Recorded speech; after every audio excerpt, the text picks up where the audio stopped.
Tell me how you come by it. I bought it at an auction about 6 months ago. You bought it in auction? I don't normally buy silver, but that was an absolute bargain. I'm not going to tell you how much I paid for it, but it was cheap. For Georgian silver, it's very cheap. So, you fancy yourself as a bit of a dealer? Not really. I like... Yeah, I suppose I do, actually. Yeah. Going to the auctions, now coming to sell it? I couldn't make a living out of it, I think, but maybe once or twice a year can make a little profit on something. Yeah. Well, it's not easy to get a living in our business at the moment, that's for certain. But it's a very nice thing. George III, let's turn it upside down. Marked underneath, 1771, Robert Preston. And it should have, if we take the top off here, there should be another mark in there. And yeah, as you can exactly see, the same. Yeah. We have the mark there. Yeah. Slightly worn, but we can just make out the initials so we know that this is the genuine top to the bottom, because a lot of these get lost or damaged and they replace them. Right. So they take the hallmark off and it then becomes really a bit of a marriage. But this is totally genuine. I know it's a shaker mark, but what is actually a shaker for, do you think? Well, you know, there are different trains of thought. Some people believe it's for pepper. Right. Some people believe it's for sugar, and other people believe it's for sand, because where you would write in the old days using the ink, you'd needed to dry the ink so it wouldn't smudge, so they used to put it over. So, really, it's just down to the money. So, shall I put some on the table? Yes, please. Bought it at an auction. Dealer on my hand. Let's have a look. 20, 40, 60, £80. I wouldn't describe that as a sterling offer. Oh, sterling offer. Oh dear. Do I want it? Do I want to put this in stock with the other one I've got, which I haven't sold? Well, if you have two together, that make it more desirable. Well, I'll tell you what I'll do, Ian. I'll put down another 20 to call it £100. I'll tell you what we do. Let's get David in and see what David thinks, yeah? I think it's a good idea. We've got two valuations on this. It's Georgian silver. We've got something like a 120, 140, or 140, 180. Not the easiest thing in the world to sell silver at the moment, but it is smart, it is clean. In an ideal world, we'd like to see another 20 or 30 quid on that, but I'll leave you with our man here and see where you go. Thank you, David. I've actually got the identical caster at the moment, and I'm trading it for £120. So as you can see, there's 100 on the table. Yeah. I'm going to earn 10%, small margin, 20%, you know, no more than that. Yeah. It's very small profit. So 100 on the table, what are we going to do, Ian? It looks good on the table, £100. It is good on the table. I'd love more, but I'm going to take your offer. Thank you very much. Thanks, mate. Thank you.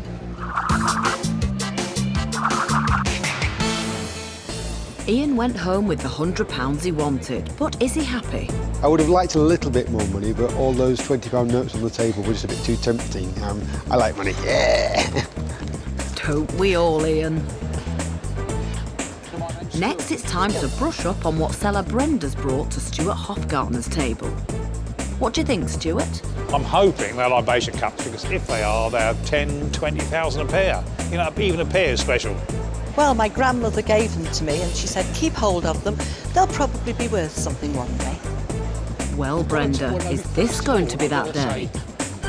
When I first saw these, I got very, very excited.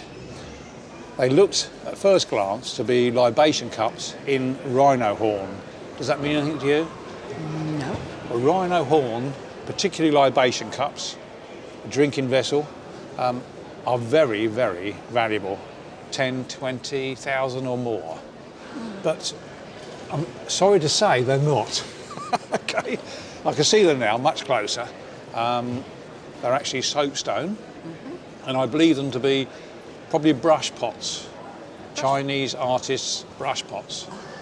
Can you tell me a bit about them, what you know, where they're from and so on? Well, my grandmother gave them to me many years ago, and I think she got them from possibly her mother, or, you know, they've just been handed down. Yes. So anybody out in the Orient in the past, that sort of era? Not that I know of, no. Late Victorian, say, might be 1900-ish. Might even be 1920s. It's very difficult. It didn't tend to sign them in any way to give it the date, but you usually tell a story, and if you look at these, you've got, I thought it was a dog or a fox, but it's probably a squirrel. And in one of them he started down below, and the next thing he's up here. Yes. The sad thing in a way about them is that they are damaged, but because it's quite a soft material, it's surprising because of their age, there's not more damage there. That was like that when I got them. Yeah, it was, yeah. So, old damage, we'll say, old damage, okay. I'll have a go at buying them, shall I? 20, 40, 60, 80 pounds. Oh, you don't like 80 pounds? My daughter's getting married in October in America. I want the money to go over. I can't take those with me, I can take No, that's true, and I thought you were going to say to make a nice present for her, but she No, wouldn't no. want a damaged brush pot, would she now, let's be honest? Would I want a damaged brush pot? Yes. Yes, she says firmly. 120 on the table. Long face still. Yes, yes. Okay. Now, Brenda, I've been watching from the sidelines here.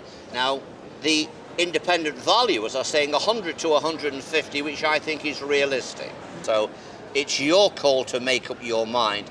But I'd be very happy to say that's a fair price. How do you feel now? Another 20. Still that long face, Yeah. another 20 perhaps. Squeeze it. 140. Okay, Yes. we got a deal. Thank you very much. Thank you. Well, they didn't turn out to be the drinking pots worth thousands of pounds. But are you happy with the deal, Brenda? Well, I had a bottom figure and a top figure in pounds. It's nearly at the top, so I'm quite happy with that. I'm disappointed they weren't libation cups and they weren't rhino horn, but £140, I'm happy with that, yeah. Oh, ever the optimist, Stuart. Find out later if he's still happy when it comes to making a profit. Now over to Corrie Jeffrey's table, where seller Patricia is offering a taste of the Orient with her kimono. I'm actually hoping to get £100 or more, so I'm looking forward to the deal, to see how it goes. Oh, style doesn't come cheap with this lady. You wore this. Yes. Can you tell me when you wore it? Well, I wore it when I was on holiday and I went to a fancy dress dance. It was actually my mother's, you see, and I borrowed it from her. My father was an officer in the Royal Navy and he brought it her back from the Far East. So he would have brought it back when, in the early 30s, 20s? I think it was the late 20s. Late 20s. Yes. And this would actually make sense because this was probably made in Hong Kong. All right. So it's Chinese export, but it was made for Europeans. This is silk, embroidered and flossed silk, and it's in lovely condition because people didn't wear them.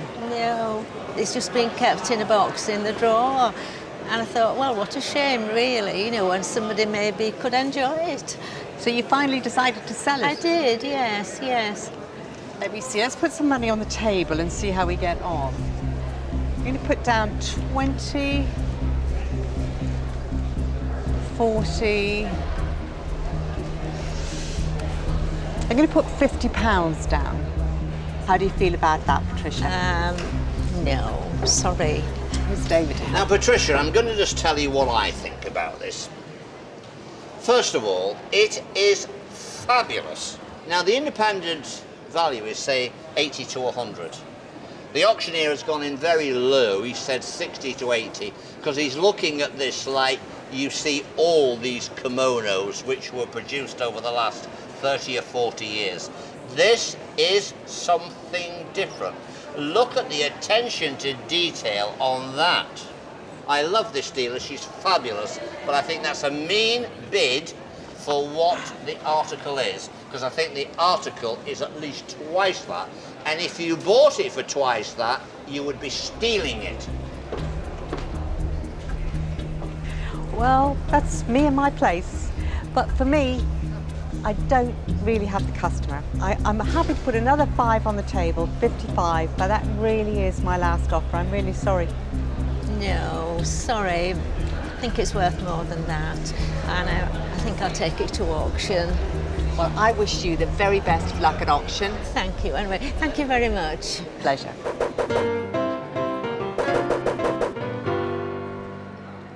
David liked it very much, and he thinks it's worth more than that. David loved it. David loves it, somebody else is going to love it. 110, 120. Let's just hope David's taste in ladies' fashion's right. It's off to the sale room. £130. How lucky do you feel? Do you think it's going to sell? I feel it could go either way. Okay. But I'm always a positive person, so, you know, let's hope. Okay. The reserve is 80. Is that a little bit too much, or will it get to the 80? We're about to find out. It's coming up now. Bids of 55, 65, 75, £80. They're at £80. 80. Sell away then, £80. Okay, the gavel has gone down to £80. Well, Bit I had disappointed? hoped it might fetch a little bit more. Okay, now I hear what you're saying. You're taking home around £65, and that was the real deal.